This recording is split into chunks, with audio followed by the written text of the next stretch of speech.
Nah,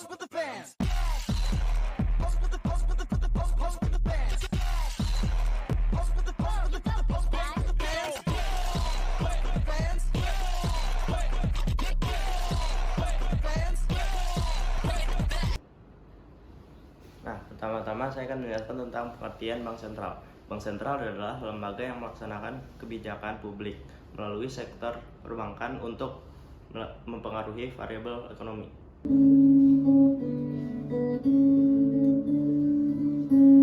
Nah, di sini saya akan menjelaskan tujuan atau fungsi bank sentral. Nah, apa sih itu tujuan fungsi bank sentral? Ini saya akan jelaskan ya. Nah, yang pertama, di situ adalah kestabilan nilai rupiah dari dua aspek. Nah, yaitu kestabilan terhadap barang dan jasa atau inflasi. Yang kedua, kestabilan terhadap mata uang negara lain, yaitu kurs. Nah, selanjutnya saya akan menjelaskan tugasnya. Apa sih itu tugas Bank Sentral Indonesia? Yang pertama, menetapkan dan melaksanakan kebijakan moneter. Yang kedua, mengatur dan menjaga kelancaran sistem pembayaran. Nah, yang ketiga nih terakhir, mengatur dan mengawasi perbankan. Sekian dari saya, terima kasih. Assalamualaikum warahmatullahi wabarakatuh. Peran Bank Indonesia adalah sistem pembayaran. Bank Indonesia memiliki hak untuk menentukan kebijakan melalui Undang-Undang Nomor 6 Tahun 2009. Peran Bank Indonesia dalam sistem pembayaran mencakup 1. Memberikan izin kepada penyedia jasa pembayaran untuk ikut dalam dan mengawasi sistem pembayaran, menentukan standar alat pembayaran dan alat pembayaran apa yang harus digunakan pada sistem pembayarannya, dan mengatur lembaga yang boleh menyelenggarakan sistem pembayaran. Serta yang terakhir, kewenangan sebagai penyelenggara sistem clearing antar bank atau SKNBI. Dadah. Wassalamualaikum warahmatullahi wabarakatuh. Berikutnya adalah prinsip kebijakan sistem pembayaran Bank Indonesia. Bank Indonesia sendiri memiliki 4 prinsip kebijakan utama. Yang pertama adalah keamanan untuk mengelola risiko likuiditas, risiko kredit, dan juga risiko fraud atau penipuan. Yang kedua adalah efisiensi, yakni sistem pembayaran harus bersifat efisien bagi penggunanya. Yang ketiga adalah kesetaraan akses untuk mencegah terjadinya praktik monopoli. Dan yang terakhir adalah perlindungan konsumen untuk menjamin aspek perlindungan konsumennya. Oke, selanjutnya saya akan membahas tentang jasa sistem pembayaran Indonesia.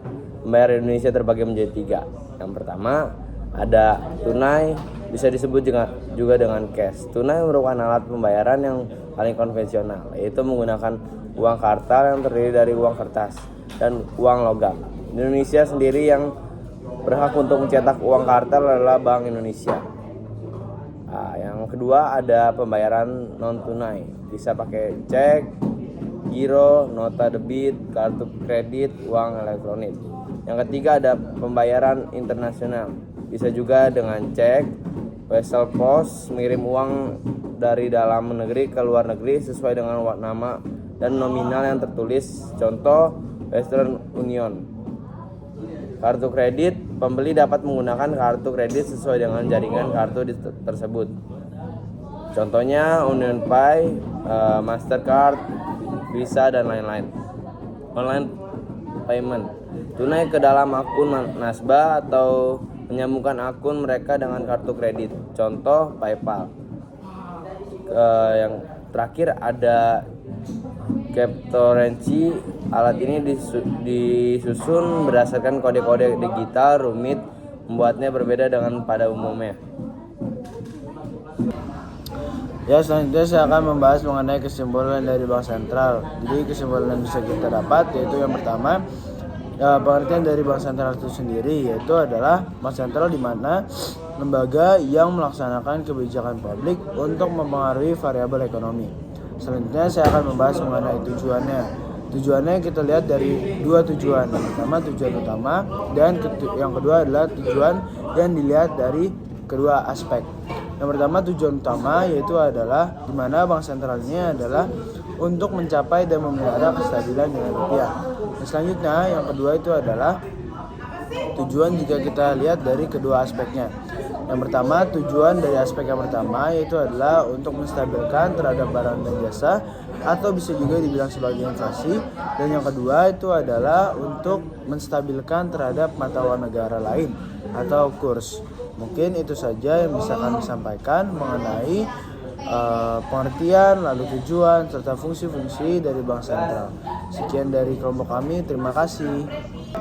Oke guys, video ekonomi kita udah selesai. Terima kasih.